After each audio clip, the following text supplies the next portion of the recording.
आपके अपने चैनल सनातन दर्शन में सभी प्रिय दर्शकों का हार्दिक अभिनंदन। आइए आज ज्योतिष के फलादेश के विषय में दैन्य योग का वर्णन करेंगे। दैन्य योग का अभिप्राय यहाँ पर है, जब ये योग बनते हैं तो आदमी के जीवन में उतार चढ़ाव बना रहता है। कार्यों के बनने में दिक्कत होती है, रुकावटें आती हैं। कभी बहुत खुश होते हैं तो कभी बड़ी अशांति होती है। जीवन में संघर्ष बना रहता है। पैसे उधार दे दिए, दूसरे को कर्ज दे दिए, लौट के नहीं आते हैं। बहुत बार अपयश मिलता है। कभी कभी मन में कुविचार आ जाते हैं। हमेशा मनुष्य अपनी दूसरे से तुलना करने लगता है।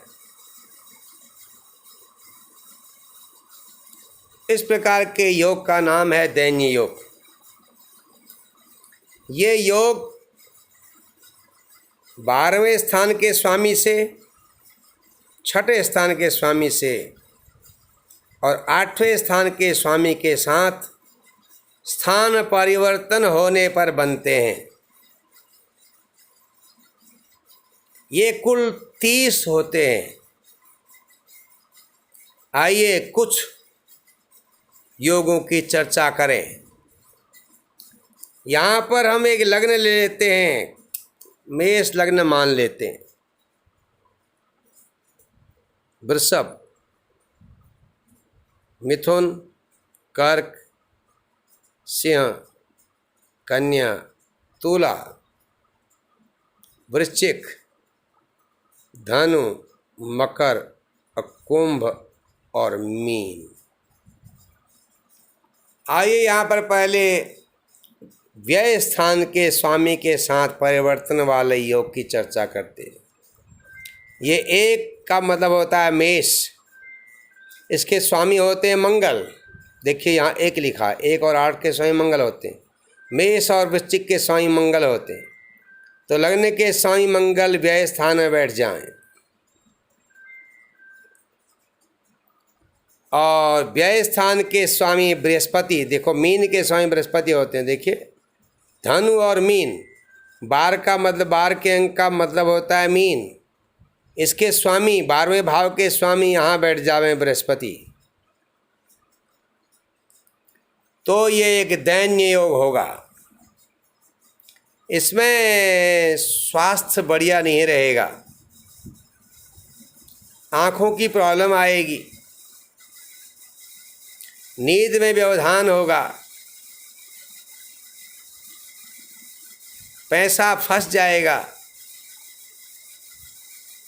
व्यापार करेंगे तो उसमें उतार चढ़ाव रहेगा।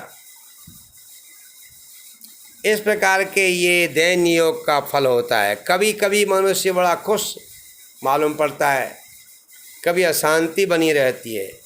इस प्रकार के ये दैन्य योग अलग अलग भावों के साथ बनते हैं। अब आपके दूसरे स्थान का स्वामी व्यय स्थान में बैठ जावे। 2 का स्वामी होता है शुक्र, शुक्र व्यय स्थान में बैठ जावे और व्यय स्थान के स्वामी बृहस्पति धन भाव में बैठ जावे। तो ये दैन्य योग बहुत ही साधारण फल करने वाला है। फलित ग्रंथों में इसको एक निर्धन योग भी कहा है।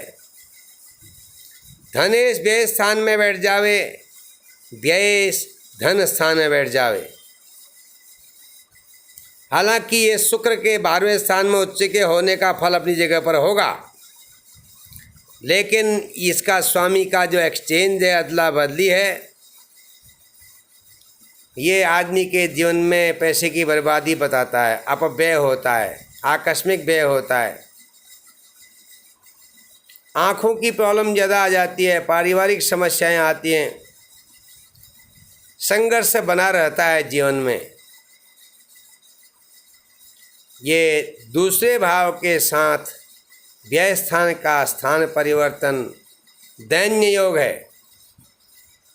अब ये चौथे भाव से हो जाए, इसमें तीसरे भाव को नहीं गिना जाता, चौथे भाव के साथ अगर ये योग बन जाए, चौथे भाव का स्वामी चंद्रमा व्यय स्थान में हो जाए और व्यय स्थान का स्वामी बृहस्पति चौथे भाव में हो जाए। देखिए यहाँ पर बड़ा रोचक है, ये मेष लग्न वालों के लिए है, अन्य लग्नों में इसमें और दूसरी स्थिति आ सकती है। यहाँ पर बृहस्पति उच्चस्थ है और शुक्र भी उच्चस्थ है। देखिए बहुत बार आपने देखा होगा किसी के ग्रह बड़े बलवान होते हैं, 3 ग्रह 4 ग्रह उच्च के होते हैं, उसके बाद भी लोगों का जीवन सफल नहीं हो पाता। हालांकि इसमें ऐसा क्यों होता है, इसके लिए हमें और बहुत सारी चीज़ों को देखना पड़ेगा, लेकिन ये दैन्य योग होने से भी जीवन में बड़ी भारी उठा पटक रहती है। ऐसे लोगों के जीवन में चैन नहीं रहता और घर मकान वाहन संबंधी समस्याएं रहती हैं। यद्यपि उनके जीवन में ये सब चीज़ें होती हैं, लेकिन उससे संबंधित बड़ी असुविधाएं भी होती हैं। आइए व्यय स्थान का पंचम स्थान से स्थान परिवर्तन दैन्य योग। व्यय स्थान का स्वामी बृहस्पति पंचम भाव में बैठ जावे और पंचम भाव का स्वामी सूर्य, यहाँ पर पाँचवें भाव में सिंह राशि है, सिंह राशि के स्वामी सूर्य होते हैं, ये व्यय स्थान में चले जावें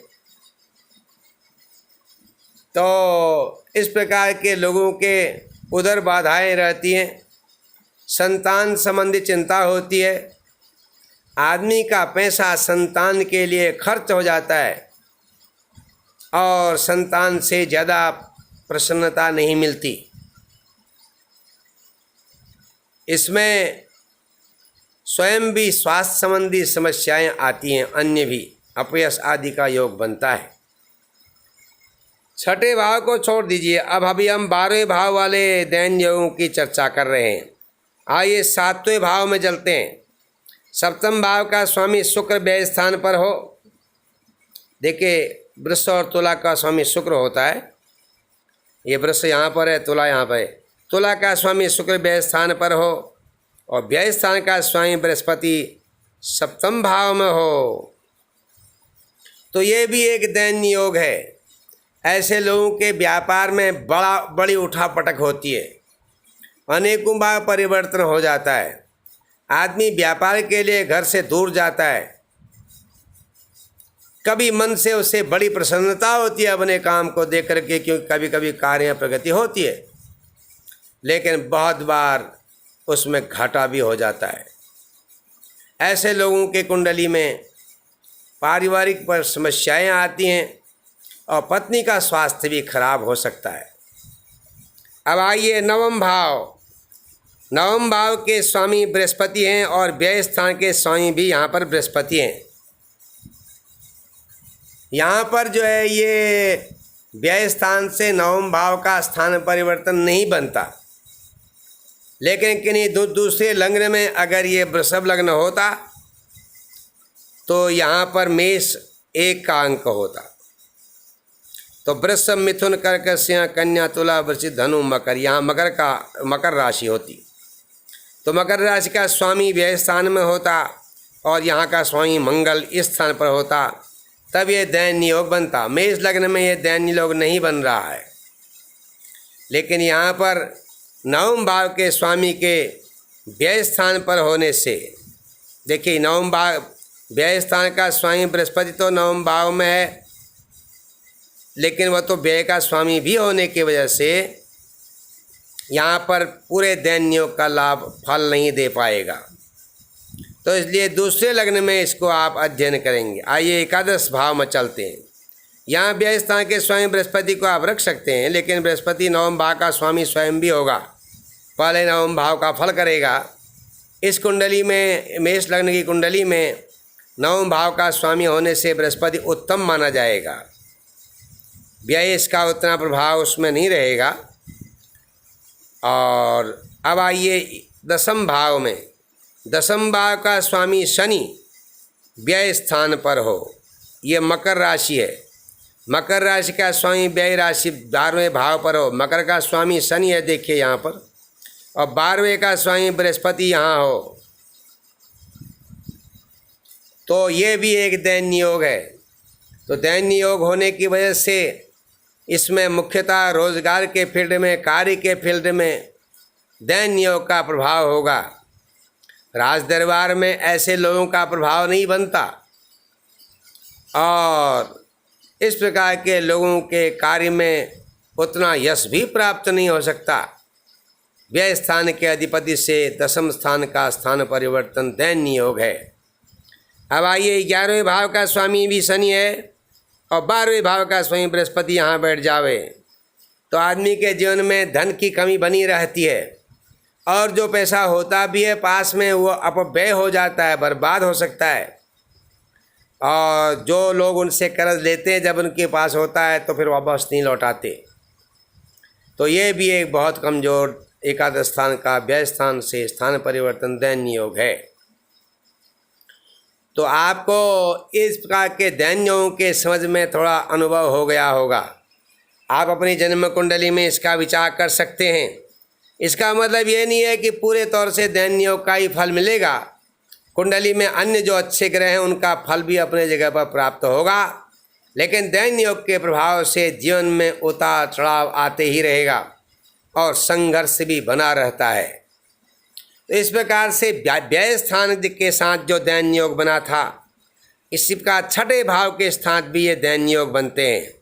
8वें स्थान के साथ भी ये दैन्य योग जब बनते हैं, अदला बदली 6ठे 8वें के साथ होती है तो इसको दैन्य योग कहा जाता है। इस प्रकार ये 30 दैन्य योग कुल बनते हैं। आशा है आपको ये दैन्य योग के विषय पर वीडियो अच्छा लगा होगा।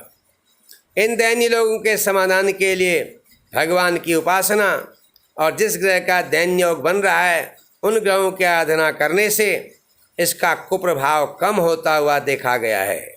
बहुत बार बलवान ग्रहों के प्रभाव से दैन्य योग का प्रभाव दिखाई भी नहीं देता है बहुत बार। तो आप सभी को अनेकों शुभकामनाओं के साथ हर हर महादेव।